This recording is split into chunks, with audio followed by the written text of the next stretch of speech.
Parliament की कौमी इस्लामती committee का इजलास कल 11 बजे होगा। तर्जुमान कौमी असम्बली के मुताबिक पार्लियामेंट की कौमी इस्लामती कमेटी के इजलास में सिविल और अस्करी क़यादत शिरकत करेगी। इंटेलिजेंस इदारों के सरबराह पार्लिमानी रहनुमाओं को मुल्की दाखिली और खारजी उमूर पर तफसीली ब्रीफिंग देंगे। तो पार्लियामेंट की कौमी इस्लामती कमेटी का इजलास कल 11 बजे होगा। पार्लियामान की कौमी इस्लामती कमेटी का इजलास पीटीआई शरीक होगी या नहीं। जुनैद अकबर ने कहा, पीटीआई ने कौमी इस्लामती कमेटी के इजलास की ब्रीफिंग में जाने का फैसला अभी नहीं किया। अवाम का बानी पीटीआई पर एतमाद है। इन कैमरा इजलास की अहमियत तब होगी जब बानी पीटीआई इसमें शिरकत करेंगे। बानी पीटीआई मकबूल लीडर हैं, इनको एतमाद में लिए बगैर किसी मीटिंग का कोई फायदा नहीं। पीटीआई ने अभी तक फैसला नहीं किया कि हमने इस कैमरा ब्रीफिंग में जाना है या नहीं जाना है, क्योंकि मैं आपको ये बता दूं कि सियासत का एक जो है वो इमरान खान है।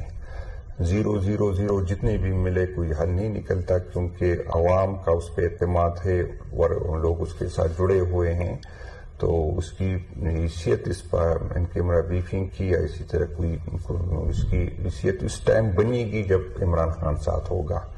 इमरान खान की वजह से 100, 1000, 1 लाख ये सब बन सकते हैं। इसके बगैर किसकी कोई मानी कोई हैसियत नहीं है। अगर सबसे पॉपुलर लीडर जिसके साथ अवाम जुड़े हो वो उस कैमरा ब्रीफिंग में ना हो, उसको इत्तेमाद में नहीं लिया जाता, उसको जो है वो ऑन बोर्ड ना हो, तो मेरा नहीं ख्याल कि ऐसी कोई मीटिंग की ऐसी कोई ब्रीफिंग की कोई है। चेयरमैन पीटीआई बैरिस्टर गौहर का कहना है कि मुल्क भर में दहशतगर्दी के वाक़यात हो रहे हैं। दहशतगर्दी के मामले को संजीदा लेने की ज़रूरत है। इन हालात में कौमी इस्लामती कमेटी का इजलास बहुत अहमियत का हामिल है।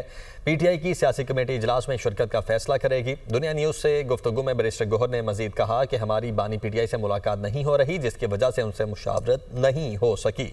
पार्टी की सियासी कमेटी कल इजलास से पहले शिरकत करने या ना करने का फैसला करेगी। इस वक्त पाकिस्तान में जिस तरीके से दहशतगर्दी के वाक़यात हो रहे हैं और दहशतगर्दी हर तरफ है, वो KPK में भी है, वो पंजाब में भी है, वो बलूचिस्तान में भी है, और हर किस्म की दहशतगर्दी के वाक़यात हो रहे हैं, जिसमें से मिलिट्री टारगेट्स भी हो रहे हैं और जिसमें सिविलियन भी हो रहे हैं, जिसमें उलमा भी हो रहे हैं, जिसमें बसों पर भी अटैक है और हर किस्म की जगह से अटैक हो रहा है, बड़े कोऑर्डिनेटेड्स हो रहे हैं। तो इसलिए इसकी अहमियत तो बहुत ज़्यादा है और हमारी इंशाअल्लाह ताला पॉलिटिकल कमेटी जो है वो शाम को फैसला कर लेगी और आपको बताएंगे। देखो, हमें तो एक्सेस रिफ्यूज़ किया गया था और हमारी मुलाकात नहीं हुई है, लेकिन आज कुछ फैसले हमारी पॉलिटिकल कमेटी ने, पार्लियामेंट्री कमेटी ने भी लिए। रात को इंशाअल्लाह ताला पॉलिटिकल कमेटी के साथ डिस्कस करेंगे और इंशाअल्लाह ताला कल 11 बजे मीटिंग है, उससे पहले हो जाएगा फैसला। वज़ीर दिफा ख्वाजा आसिफ से सवाल किया गया कि अपोजिशन सिक्योरिटी नाकामी के जिम्मेदार आपको करार देकर इस्तीफे का मुतालबा कर रही है, जिस पर ख्वाजा आसिफ ने जवाब दिया कि अगर मेरे इस्तीफे से मामला हल होता है तो मैं इस्तीफा देने के लिए तैयार हूँ। सिक्योरिटी कोलैप्स के ऊपर पीटीआई आपसे इस्तीफे का मुतालबा कर रही थी, क्या वजह है कि सिक्योरिटी कोलैप्स के ऊपर आपको जिम्मेदार ठहराया जा रहा है? मुझे मुझे ठहराया जाए। मैं अगर मेरे इस्तीफे से जो है ये मामला हल होता है तो मैं हाजिर हूँ, मुझे कोई इसमें इतराज नहीं। वफाकी वज़ीर रेलवे हनीफ अब्बासी का कहना है कि सोशल मीडिया पर मुल्क की बदनामी की जा रही है, किसी को मुल्क की सालमियत से खेलने की इजाज़त नहीं देंगे। जाफर एक्सप्रेस के वाक़े के बाद बहुत से मामला ज़ेरे गौर हैं। हमें ज़्यादा नुकसान आस्तीन के सांपों ने दिया है। दहशतगर्दी के खिलाफ जंग में फ़ौज के शाना बशाना है। वो पार्लियामेंट के बाहर मीडिया से गुफ्तगू कर रहे थे। उन लोगों को किसी तौर पर स्पेयर नहीं किया जाएगा जिन्होंने मुल्की सालमियत से खेलने की कोशिश की है। महफूज तरीके से बात करते हुए ये कहूँगा, कल इंशाल्लाह ताला हम अपनी ट्रेन सर्विस जो है शाम तक जो है उसको रिस्टोर कर देंगे। पाकिस्तान के अंदर आस्तीन के सांप कौन है ये भी आपको पता चल गया, और मैं खुल के बात करूँगा कि वो तबका जो काफ़ी अरसे से गैर मुल्की इमदाद पे पल रहा है, जो खुद उन्होंने सियासी लबादा उड़ा हुआ है, सियासी जमात का लबादा उड़ा है जिसे PTI कहते हैं। आप अंदाज़ा लगाएं कि हिंदुस्तान को पहले से मालूम था कि ये वाक़या होना है, उन्होंने पहले से अपने मीडिया के ऊपर प्रोपेगेंडा शुरू कर दिया। जो पाकिस्तान को इंटैक्ट रखने का ज़ामिन है, पाकि फौज के पीछे हमने खड़े होना है। वज़ीर इत्तलात पंजाब अज़मा बुखारी ने कहा है कि ऐसी जमात पैदा हो चुकी है जो अफवाज के खिलाफ सोशल मीडिया पर जहरीली मुहिम चलाती है। भारतीय मीडिया और एक मखसूस पार्टी की तरफ से मुहिम चलाई जा रही थी। तहरीक फसाद की ऐसी हुबुल-वतनी पर अफसोस है। भगोड़े बाहर बैठकर साजिशें कर रहे हैं। शहबाज गिल आपकी पार्टी का रहनुमा है या नहीं, जो पाकिस्तान पर हमले की खुशियां मनाए? ऐसी जमात को सियासी पार्टी नहीं मानती। खैबर पख्तूनख्वा में 1 साल के दौरान दहशतगर्दी के 24 वाक़यात में अफगान शहरी मुलव्वस हैं। वहाँ शहरी और पुलिस एहलकार शहीद हो रहे हैं और वजीर आला खैबर पख्तूनख्वा कहते हैं अफगानियों को पाकिस्तानी शहरियत देनी चाहिए, उन्हें अपने लोगों की नहीं अफगानियों की ज्यादा फिक्र है। एक ऐसी जमात जो है वो पैदा हो चुकी है कि जो हमेशा इदारों के ख़िलाफ़, ख़ास तौर पर फ़ौज के ख़िलाफ़ सोशल मीडिया के ऊपर एक ऐसी कैंपेन, एक ऐसी जहरीली कैंपेन जो है वो शुरू करते हैं, जिससे जो हमारे दुश्मन फोर्सेस हैं वो उससे फ़ायदा उठाती हैं। वहाँ से एक पूरी मुनज़्ज़म कैंपेन, और वही कैंपेन जो इंडियन मीडिया कर रहा था, वही कैंपेन की गई। ये हसीन इत्तेफाक था। शहबाज गिल का अकाउंट आपका अकाउंट है कि नहीं? वो जो भगौड़े आपके बाहर बैठ के जो पाकिस्तान के खिलाफ साजिशें कर रहे हैं, वो आपके टाइगर साफ़ी हैं कि नहीं? जो पाकिस्तान के ऊपर मुश्किल टाइम के ऊपर यक ज़बान ना हो और वो पाकिस्तान के ख़िलाफ़ जो हमला है उसको सेलिब्रेट करे। आई एम सॉरी, मैं उसको पाकिस्तानी नहीं मानती और उसको सियासी जमात कहलाने का हक़ नहीं है। एक साल में जो खैबर पख्तूनख्वा में दहशतगर्दी के जो 24 वाक़यात हैं, रिपोर्ट्स के मुताबिक उसके अंदर अफगान शहरी बराह रास्त मुलव्वस हैं। अपने शहरी जो दिन में जो है वो बेचारे शहीद हो रहे हैं, पुलिस वाले शहीद हो रहे हैं, आम शहरी शहीद हो रहे हैं, उनको तकलीफ नहीं है उसकी। पीटीआई रहनुमा शेख वकास अकरम ने कहा है कि अभी तक यही फैसला है कि कौमी सलामती कमेटी इजलास में शरीक होंगे। दहशतगर्दी के मसले पर संजीदा कोशिश की जाए, इत्तेहाद से ही मसाइल का हल निकलेगा। फेक अकाउंट्स हमारे कारकुनों से मंसूब किए जा रहे हैं। पेशावर में न्यूज़ कॉन्फ्रेंस के दौरान उन्होंने मजीद कहा कि ग्रैंड अपोजिशन अलायंस बनाना चाहते हैं। जमात इस्लामी और GDA से मुलाकातें हो चुकी हैं। ईद के बाद ग्रैंड अलायंस की शक्ल में एहतजाज करेंगे।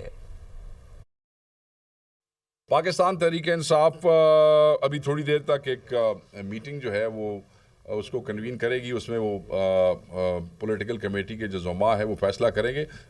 नेशनल सिक्योरिटी के हवाले से जो ब्रीफिंग है, पाकिस्तान तहरीक इंसाफ अभी तक का फैसला यही है कि वो उसमें शमूलियत कर भी रहे हैं और हमें उस पर कोई ऐसा एतराज़ नहीं। ग्रैंड अपोजिशन अलायंस को हम शिप अप करना चाहते हैं। यहाँ मसाइल हैं।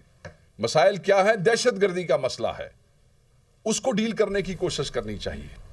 वज़ीर-ए-आज़म से अमरीकी मल्टीनेशनल IT कंपनी एफिनिटी के CEO की मुलाकात। अमरीकी कंपनी की तरफ से पाकिस्तान के IT शोबे में मज़ीद सरमायाकारी में दिलचस्पी का खैर मकदम। शहबाज शरीफ की कौमी और बैनुल-अक़वामी सारिफिन के लिए पाकिस्तान में आलमी मायार का कॉल सेंटर कायम करने की तजवीज़। कहते हैं पाकिस्तान के IT शोबे की बासलाहियत अफरादी क़ुव्वत में आलमी मार्केट में मुसाबकती बुनियाद पर काम करने की इस्तेदाद मौजूद है। नौजवानों को IT, AI और दीगर जदीद तकनीकी सलाहियतों से लैस करने के प्रोग्राम की खुद निगरानी कर रहा हूँ। IT शोबे में $25 अरब की बरामदात के हदफ के हुसूल के लिए IT कंपनीज को तमाम सहूलियात फराहम की जा रही हैं। वक्त ने पाकिस्तानी IT शोबे से ताल्लुक़ रखने वाले पेशावर अफराद की काबिलियत और शोबे की तरक्की के लिए उनकी मेहनत की तारीफ की। आइंदा माली साल में सरकारी मुलाजमीन की तनख्वाहों और पेंशन में इजाफे की किसी भी तजवीज़ के न होने का ऐलान। वफाकी वज़ीर ख़जाना मोहम्मद औरंगज़ेब का कौमी असम्बली में तहरीरी जवाब। कहते हैं आइंदा माली साल में सरकारी मुलाजमीन की तनख्वाहों में इजाफे की कोई तजवीज़ ज़ेर गौर नहीं है। मुलाजमीन के अलाउंसेस और पे स्केल पर नज़रसानी की तजवीज़ भी नहीं है। मुलाजमीन के लिए हायरिंग और स्केलिंग की हद बढ़ाने का मामला ज़ेर गौर है। वफाकी सरकारी मुलाजमीन की पेंशन में भी इजाफे की कोई तजवीज़ ज़ेर गौर नहीं है। वज़ीर-ए-आज़म के मुआवने खुसूसी हारून अख्तर ने कहा है कि सनती पैदावार बढ़ाए बगैर मुआशी इस्तेहकाम मुमकिन नहीं है। मुस्तकबिल में 5 से 6% GDP ग्रोथ मुतवक्के है।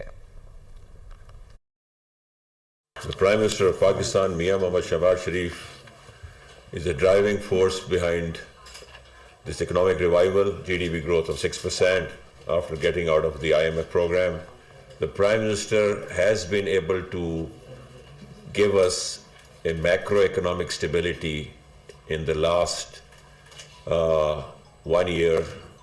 The large-scale manufacturing, which is a major indicator of the growth in the industrial sector, उसको macroeconomic stability लाने के लिए हमें IMF प्रोग्राम में जाना पड़ा और इतने हालात ख़राब हो गए थे कि IMF प्रोग्राम में कंडीशंस और जो उसकी लोन की टर्म्स थी, they were a little bit more stringent than what we expected।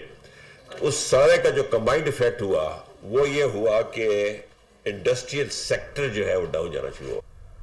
PTI ने पार्लियामेंट की कौमी सलामती कमेटी के इजलास के लिए 14 अरकान नामजद कर दिए हैं। पीटीआई के चीफ व्हिप आमिर डोगर ने 14 नाम स्पीकर कौमी असम्बली को भिजवा दिए हैं। इजलास के लिए नामजद अरकान में 10 MNAs और 4 सेनेटर्स शामिल हैं। वकार सैयद हमारे साथ मौजूद हैं इस्लामाबाद से। जी वकार। जी बिल्कुल, कौमी सलामती से मुतालिक जो पार्लियामान की कमेटी है उसका इजलास कल है और स्पीकर की जानिब से पाकिस्तान तहरीक इंसाफ से जो है वो नाम मांगे गए थे, जिस पर जो चीफ व्हिप है आमिर डोगर उनकी जानिब से 10 MNAs और 3 जो सेनेटर्स हैं उनके नाम जो है वो तजवीज़ किए गए हैं, जिसके मुताबिक उमर अयूब, बैरिस्टर गौहर, असद कैसर, जरताज गुल, साहबजादा हामिद रजा, आमिर डोगर, बशीर खान, सनाउल्लाह खान, जबकि अली मोहम्मद खान का नाम जो है वो भिजवाया गया है। जबकि इसी तरह जो सेनेट के अराकीन है उसमें अपोजिशन लीडर जो सेनेट है सैयद शिबली फराज, उनका नाम जो है वो भिजवाया गया है। इसके अलावा जो पार्लिमानी लीडर हैं सैयद बैरिस्टर सैयद अली जफर हैं, उनका नाम भिजवाया गया है। इसके अलावा डॉक्टर हमारी ठीक है, इनके नाम भिजवाए गए हैं। बहुत शुक्रिया वकार आपका। वज़ीर आला पंजाब मरीम नवाज के स्पेशल लोगों के लिए स्पेशल इकदाम। पंजाब भर में 40,000 स्पेशल बच्चों की हेल्थ स्क्रीनिंग, बीमारियों की तशखीस और मुफ्त इलाज का हुक्म। मरीम नवाज ने खुसूसी अफराद के लिए रोजगार प्रोग्राम की भी मंजूरी दी। स्पेशल चिल्ड्रन के लिए पैक फूड का मील प्रोग्राम शुरू करने का भी फैसला। स्पेशल बच्चों के लिए 9 इलेक्ट्रिक बसों की मंजूरी दी गई है, जबकि स्पेशल बच्चों का तहफ़्फ़ुज़ यकीनी बनाने के लिए स्कूल्स और बसों में कैमरे नस्ब किए जाएं। मरीम नवाज की जानिब से ये हिदायत दी गई है। स्पेशल बच्चों की ज़िंदगी में मुस्बत तब्दीली लाना हमारा आज़म है। खुसूसी बच्चों का ख्याल रखना फलाही रियासत का अव्वलीन फ़र्ज़ है। FIA अफसर पर रिश्वत लेने का इल्ज़ाम। अदाकारा नादिया हुसैन ने FIA को बयान रिकॉर्ड करवा दिया। मीडिया से गुफ्तगू करते हुए अदाकारा का कहना था कि फ्रॉड करने वालों को अंजाम तक पहुंचाया जाए। जालसाज के खिलाफ FIA पोर्टल पर दरखास्त दी। मेरे वीडियो बयान का मकसद किसी की दिल आज़ारी करना नहीं था। मैंने जो है वो अपना जो स्टेटमेंट जारी कराया है that is relating to the scam, जो कि स्कैम की पूरी डिटेल्स मैंने बताई हैं। मैं चाहूँगी कि जी स्कैमर जो हैं वो उसको उसकी प्रॉपर उसकी सज़ा मिले, उसको पकड़ा जाए। इनका स्कैमर्स का जो जाल है, अब आई डोंट नो कि ये कैसे होगा। So there main thing was कि जी सारी की सारी आप हमें व्हाट्सएप पे कॉल करें, व्हाट्सएप पे कॉल करें। उन्होंने कांटेक्ट मुझे व्हाट्सएप पे किया, हर चीज़ व्हाट्सएप पे थी। सो आई डोंट नो कि वो पकड़े कैसे जाएंगे। अभी जो साइबर क्राइम डिपार्टमेंट है उन्होंने अभी भी जो है वो अपनी फोरेंसिक्स कंप्लीट नहीं की है। अगर उन्होंने अभी नहीं मुझे मेरा फ़ोन दिया है, if they still need my phone for forensics, तो मैं बिल्कुल कोऑपरेट करने के लिए तैयार हूँ। I am ready in any way to cooperate and I really want the scammer कि जी उस स्कैमर को जो है वो उसका प्रॉपर एंड मिले।